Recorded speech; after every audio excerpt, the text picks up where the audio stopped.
Mungkin tidak mesti semuanya, Pak gimana ini Pak, kalau kita tidak mesti juga ya, tetapi ada tentu hal-hal yang kita rasakan kita perlu izin, Bu ya, kita rasakan ada yang kita perlu izin. Nah kalau kita misalnya yang perlu izin lalu kita tidak izin, maka itu bukan daripada bentuk ketaatan kita kepada suami kita, Bu.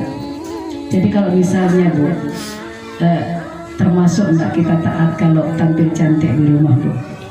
Termasuk enggak? Kita biasanya kalau di rumah itu dasarnya robek, bau bawang gitu kan.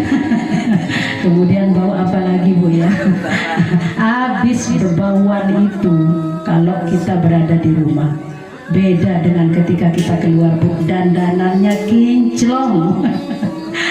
Nah maka bentuk ketaatan kita dari kepada Allah kepada suami adalah salah satu di antaranya adalah memelihara diri kita tetap tampil cantik di rumah.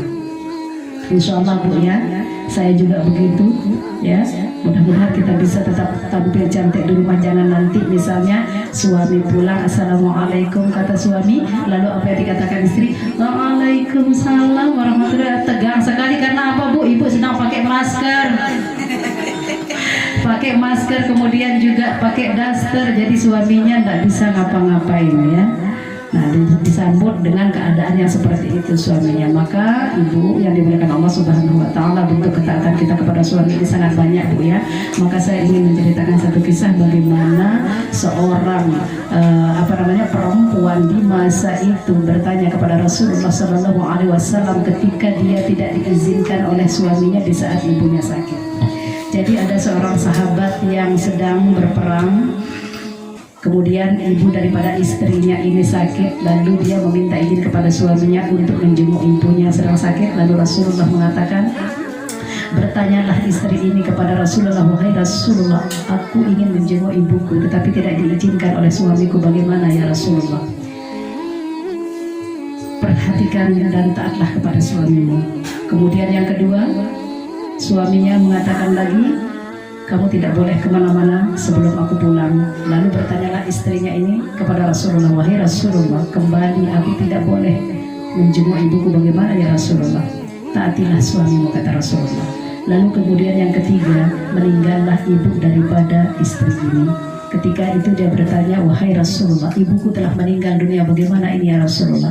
Lalu Rasulullah mengatakan, ibumu telah berada di surga. Kok bisa, Bu? Karena ketaatan kita kepada suami menyebabkan ibu kita masuk surga. Ketaatan kita terhadap suami menunjukkan ketaatan kita kepada orang tua kita, Bu. Jadi itu ibu-ibu yang dimuliakan Allah Subhanahu Wa Taala terkait bagaimana peran kita sebagai seorang istri. Mesti kita menjadi solehah ya, Bu ya. Kita harus solehah, Bu ya. Pulang ngaji dari sini kita mesti solehah.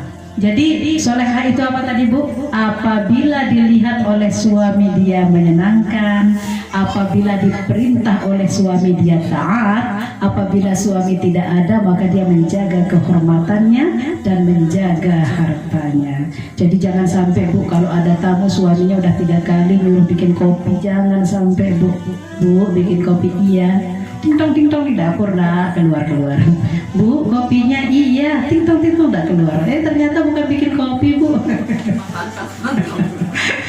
Nah ini jangan sampai terjadi, Bu ya, karena kan memuliakan tamu itu juga bagian daripada iman. Ya, memuliakan tamu bagian daripada iman. Maka ketika suami kita meminta tolong, segera, Bu, segera, supaya kita menjadi wanita-wanita yang soleh, insyaallah. Kemudian yang keempat yaitu bagaimana kita muslimah ini sebagai seorang ibu. Nah tadi kita sebagai anak, sekarang kita sebagai seorang ibu. Jadi bagaimana sih kita sebagai seorang ibu, Bu? Kullukum ra'in wa kullukum mas'ulin an ra'iyatihi. Jadi kita ini adalah semua pemimpin. Pemimpin kepada siapa, Bu? Ya kepada anak-anak kita. Bagaimana kita bisa menjadi ummul madrasatun, menjadi ibu,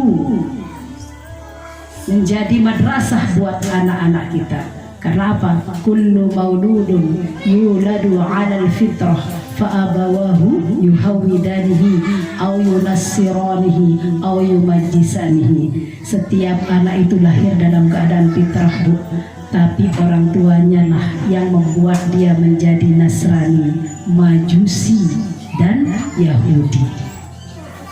Maksudnya apa Bu? Bukan hanya persoalan dia Majusi, Nasrani dan Yahudi Bu, tetapi orang tualah yang akan mewarnai anaknya Bu. Kita mau anak kita biru, anak-anak kita harus biru dulu. Kita mau anak kita merah, kita yang merah dulu. Kita mau anak kita hitam, kita hitam dulu. Jadi jangan ada misalnya ketika kita anaknya mau jadi seorang hafizah, maka kita rajin sekali nonton dangdut di rumah. Terus dangdutnya dangdut siapa Bu? Dangdutnya Inul Daratista. Dangdutnya siapa lagi Bu? Ayu Ting Ting, Dewi Persik. Nah ini gimana Bu? Ibu maunya anaknya menjadi hafiz dan hafizah, tapi yang ibu tonton lagunya Ayu Ting Ting. Nyambung nggak Bu? Nyambung? Nggak mungkin nyambung. Kemudian ibu lihat anak-anak kita nggak sekarang gimana gencarnya main HP Bu? Engkau pegang HP dia, tapi dia Bu tidak pernah lepas HP. Bisa enggak? Bisa enggak anak kita untuk tidak melakukan sesuatu yang dilakukan oleh orang tuanya Bu? Ingat Bu, kita ini adalah role model. Kita itu adalah model bagi anak kita. Jadi kita tidak bisa hanya ngomong saja Bu, tapi kita juga harus melakukannya. Tidak bisa kita ngomong saja. Jadi apa yang kita lakukan, itulah yang dilakukan oleh anak kita. Mati TV dia, sinetron doang simbo ya. Tapi dia Bu, dari pagi sampai malam sinetron terus. Nah, ini dia. Ketemu jawabannya. Nah, ini jawabannya. Salah apa benar Bu? Salah dong. Jawaban ibu-ibu akan selalu mengatakan itu Joah toa Bu, alasannya padahal yang seharusnya adalah ketika kita melarang, kita juga jangan melakukan. Karena anak akan melihat contoh daripada ibunya. Pernah saya melihat video Bu. Video itu ibunya sedang asik duduk di dekat pintu main HP, sambil duduk main HP di dekat pintu, asik sekali. Ini video India Bu ya. Terus saking asiknya anaknya menyuapi ibunya sesuatu. Ya, ketika disuapi dikunyah sama ibunya.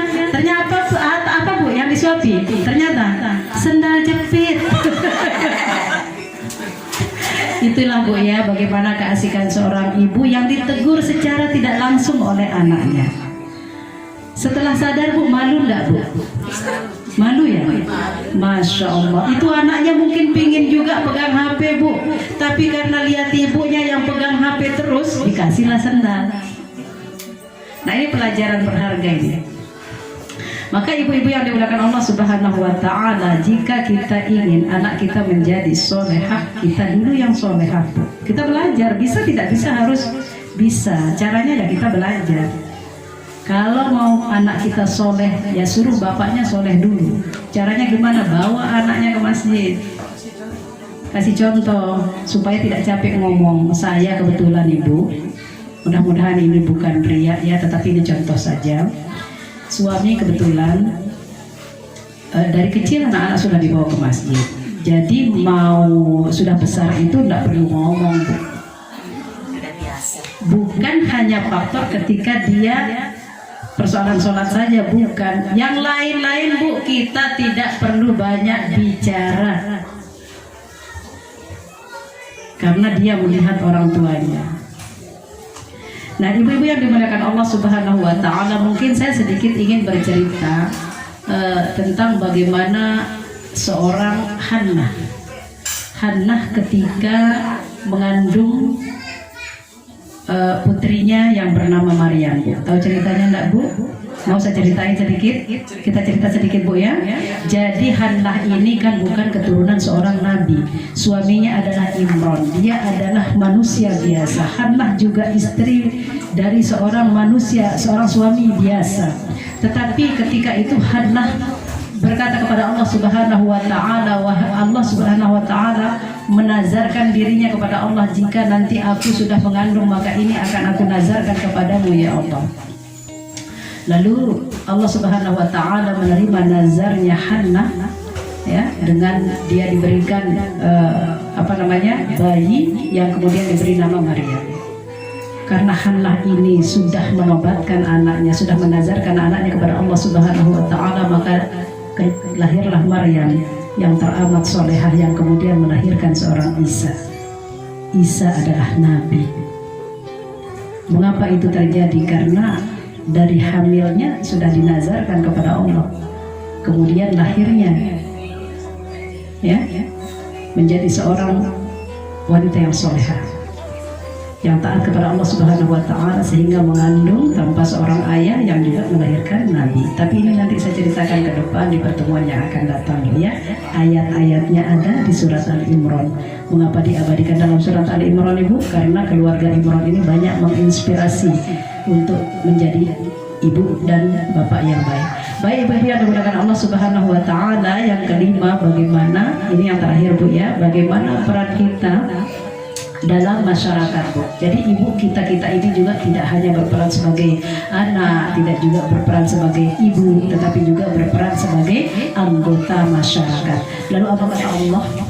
Allah mengatakan wal mu'minuna wal mu'minati ba'duhum awliya'u ba'din ya'muruna bil ma'ruf wa yanhauna 'anil munkar wa yuqimuna sholata wa yuqimus sholata wa yutuna zakat wa yuti'una Allah wa rasulahu ulaika sayarhamuhumullah innallaha 'azizun hakim. Dan orang yang beriman laki-laki dan perempuan, sebagian mereka menjadi penolong bagi sebagian yang lain. Mereka menyuruh berbuat yang ma'ruf dan mencegah dari yang mungkar, melaksanakan sholat, menunaikan zakat, dan taat pada Allah dan Rasulnya. Mereka akan diberi rahmat oleh Allah Subhanahu wa taala. Sungguh Allah Maha Perkasa lagi Maha Bijaksana. Ibu-ibu yang dimuliakan Allah Subhanahu wa taala, kita sebagai ibu ini tidak mesti diam di rumah saja Bu ya. Jangan salah menafsirkan ayat Al-Quran tentang kita harus dulu, harus tertutup, kita harus tidak usah terlalu banyak bergerak sebagai perempuan, tidak begitu Bu ya. Jadi yang diminta oleh Allah Subhanahu wa taala adalah bagaimana kita banyak berperan di masyarakat. Apa perannya? Wa'mur bil ma'ruf wa yanha 'anil munkar, menyuruh kebaikan dan melarang kepada kemungkaran. Hari ini saya ada di sini membersamai ibu-ibu dalam rangka kita mengkaji ayat-ayat Allah Subhanahu wa taala, bahwa ini adalah salah satu cara untuk kita melakukan amal ma'ruf nahi munkar. Jadi ibu-ibu yang dimuliakan Allah Subhanahu wa taala, ini adalah salah satu peran daripada kita sebagai muslimah di masyarakat Bu. Lalu kemudian mungkin ada teman-teman kita yang ada di sini menjadi guru juga, itu salah satu peran kita terhadap masyarakat. Kemudian mungkin ada juga yang menjadi kader posyandu, itu juga peran muslimah terhadap masyarakat. Jadi supaya terasa Bu bahwa itu adalah peran kita dalam rangka mentaati Allah Subhanahu wa taala, beramar ma'ruf nahi munkar, maka ibu sebelum berangkat mengajar, berangkat niat untuk ibadah dulu Bu. Kadang-kadang kita lupa ya Bu ya, lupa niat ya Bu ya. Tidak perlu diucapkan, niat itu tidak perlu diucapkan, tapi ingatlah Bismillahirrahmanirrahim, ya Allah saya niatnya. Kemudian mati lampu supaya yang di luar mendengar mungkin diperbaiki. Kemudian juga bagaimana kita oh gitu ya, terakhir ini ya. Maaf Ibu yang di luar. Nah kemudian juga putar dikit.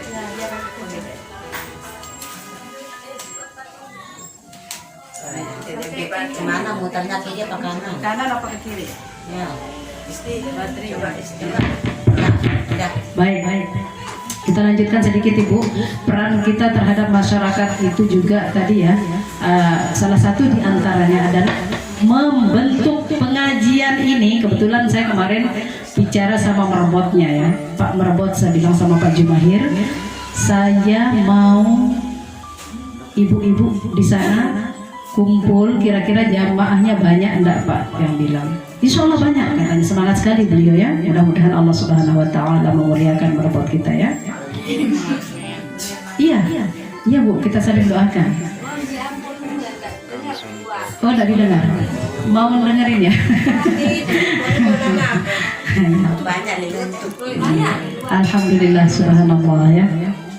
Bagaimana Bu, sudah kedengaran? Atau suara saya mungkin terlalu kecil?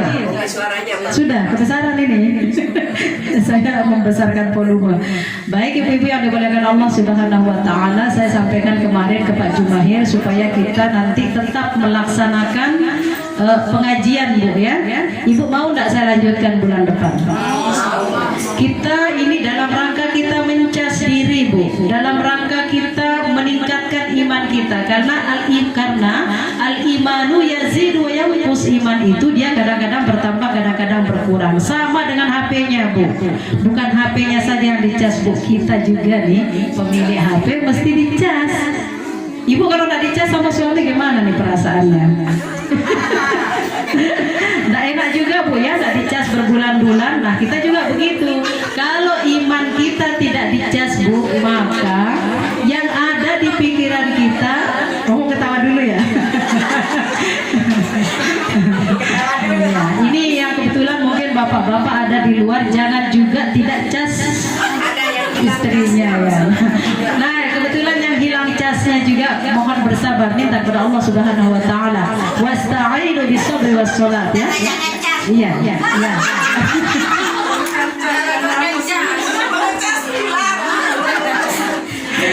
Baik ibu-ibu yang dimuliakan Allah Subhanahu Wa Taala, iman kita ini Bu perlu dicas. Karena sekali lagi saya katakan al-imanu yazidu wa yanqus. Iman itu kadang bertambah, kadang berkurang. Maka kita perlu isi, kita perlu cas dia dengan pengajian seperti ini Bu. Mestinya 1 kali seminggu Bu. Tetapi karena saya juga kebetulan jadwalnya banyak, tidak hanya di sini saja, maka saya sanggupnya 1 bulan sekali. Mudah-mudahan yang dalam 1 bulan sekali ini tidak memberatkan ya Bu ya. Nah, mungkin juga besok ini ahlul bait tidak mesti mungkin menghidangkan yang seperti ini supaya tidak berat. Tetapi kalau mau seperti ini alhamdulillah. Kalau tidak ada jangan diberatkan Bu, karena kita sekali lagi niatnya adalah untuk ibadah kepada Allah Subhanahu Wa Taala. Baik ibu-ibu yang dimuliakan Allah Subhanahu Wa Taala, terkait dengan bagaimana peran kita sebagai seorang muslimah terhadap masyarakat Bu. Jadi Rasulullah Sallallahu Alaihi Wasallam setiap kali berperang membawa istrinya Bu berperang. Iya, dibawa istrinya. Suatu ketika Aisyah juga pernah dibawa untuk berperang oleh Rasulullah. Tugasnya apa Bu? Bukan melawan para kafir, tetapi juga menyiapkan obat-obatan untuk semua panglima perang.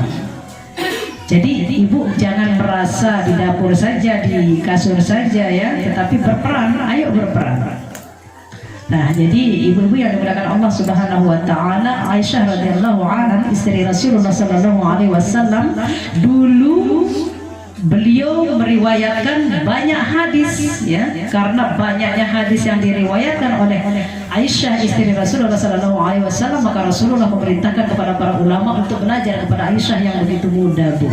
Itu berarti Aisyah dulu mengajarkan kita agar berperan Bu, menjadi wanita-wanita yang cerdas. Nah kalau ada ibu-ibu kita di sini yang cerdas, yang pintar, berarti dia meniru Aisyah radhiyallahu anha. Ya enggak Bu? Kemudian juga bagaimana Khadijah radhiyallahu anha menjadi seorang pedagang yang sangat kaya raya Bu, yang menopang dakwahnya Rasulullah Sallallahu Alaihi Wasallam. Itu artinya Khadijah memiliki peran yang sangat besar terhadap perkembangan Islam di zaman itu. Jadi ibu-ibu yang dimuliakan Allah Subhanahu Wa Taala, yang mau jadi Khadijah boleh, suka berdagang ya, yang mau jadi Aisyah boleh, cerdas, menjadi seorang guru, menjadi seorang dai. Jadi ibu-ibu yang dimuliakan Allah Subhanahu Wa Taala, kembali saya ulang bahwa peran kita sebagai seorang muslimah pertama menjadi sebagai hamba Allah Subhanahu Wa Taala, yang kita mesti taat kepada Allah Subhanahu Wa Taala sebagaimana diperintahkan ayat-ayat yang saya sebutkan tadi. Kemudian juga kita berperan sebagai seorang anak, bagaimana kita kembali untuk mengabdi kepada ibu kita Bu, karena ibu kita adalah surga. Mengapa saya katakan surga? Suatu ketika Rasulullah Sallallahu Alaihi Wasallam ditanya oleh seorang sahabat, wahai Rasulullah, kepada siapa aku berbakti? Kepada ibumu. Lalu Rasulullah ditanya kembali, kepada siapa lagi ya Rasulullah? Kepada ibumu. Ditanya lagi, wahai Rasulullah, kepada siapa lagi aku berbakti? Kepada ibumu. Kemudian sahabat tersebut bertanya lagi, wahai Rasulullah, kepada siapa lagi aku berbakti? Lalu Rasulullah mengatakan, kepada ayahmu. Jadi ayah itu nomor 2 Bu, setelah ibu. Maka al-jannatu tahtal aqdamil ummahat. Surga itu berada di bawah telapak kaki ibu. Maka segeralah kita minta ampun Bu jika kita pernah melakukan salah. Mulai hari ini sepulang kita mengaji. Kemudian yang selanjutnya adalah peran kita sebagai apa tadi Bu? Yang keempat, peran kita sebagai